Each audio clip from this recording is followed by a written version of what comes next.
Hello friends, నేను మీ అదోపిల foodies. ఈరోజు మన రెసిపీ వచ్చేసి గారెలు. దీన్ని కొంతమంది చెక్కలు అని కూడా అంటారంట. మా తెలంగాణ స్టైల్ అయితే మేమైతే గారెలు అంటాము.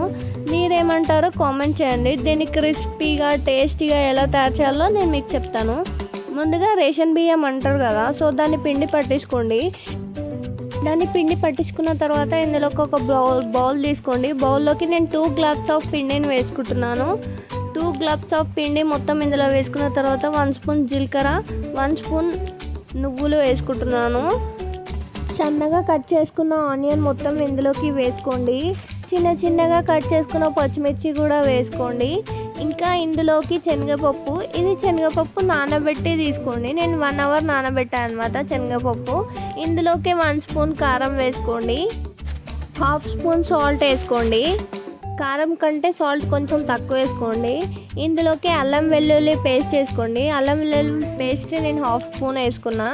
ఇందులోకి సన్నగా కట్ చేసి పెట్టుకున్న కొత్తిమీర, పుదీనా, కల్మాకు అన్నీ వేసేసుకోండి. అన్నీ వేసేసుకొని ఫస్ట్ ఇదంతా బాగా మిక్స్ చేయండి, వాటర్ పోయకుండా.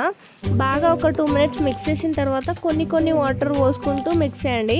ఒకటేసారి వాటర్ పోసి వాటర్ ఎక్కువైతే మనం ఏం చేయలేం కదా, సో అందుకే కొన్ని వాటర్ పోసుకుంటూ కలుపుతూ ఉండండి. బాగా మనం చపాతీ పిండికి ఎట్లయితే కలుపుతామో సో ఆ టైప్లో కలిపి పెట్టుకోండి. పిండిని తీసుకొని ఇట్లా చిన్నగా రౌండ్గా ఇట్లా రౌండ్స్ చేసుకోండి. ఒక ఏదైనా కవర్ పెట్టి దానికి ఆయిల్ పోయండి. ఆయిల్ వేసి ఇప్పుడు నేను చూపిస్తున్నా కదా అట్లా రౌండ్స్గా పెట్టుకోండి. ఇట్లా రౌండ్గా కొట్టేసుకొని దానికి మధ్యలో ఒక హోల్ పెట్టేసుకోండి.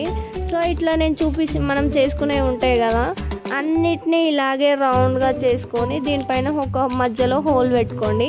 మరో పక్కన ఒక ప్యాన్ పెట్టుకోండి. ప్యాన్ హీట్ ఎక్కగానే ఆయిల్ వేసుకోండి. ఆయిల్ హీట్ ఎక్కగానే మనం అవన్నీ కొట్టి పెట్టుకున్నాం కదా, సో అవి ఒక్కొక్కటి ఇందులోకి వేసుకున్న తర్వాత ఇందులోకి అన్నీ వేసేసుకోండి. వేసుకున్న తర్వాత ఎంబటే కలపకండి. ఒక 2 మినిట్స్ క్యాప్ ఇచ్చి కలుపుతూ ఉండండి.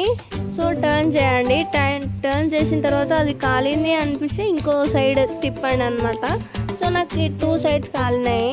సో 2 సైడ్స్ కాలినాయి కదా, సో నేను ఇవన్నిటిని తీసేసుకుంటున్నాను వేరే బౌల్లోకి ఇవన్నీ తీసేసుకోండి. సో ఇంతే ఫ్రెండ్స్, గారెలు మా తెలంగాణ స్టైల్లో అయితే మేమైతే ఇట్లా చేసామన్నమాట. సో మీరు ఎట్లా చేస్తారో నాకు కామెంట్ చేయండి.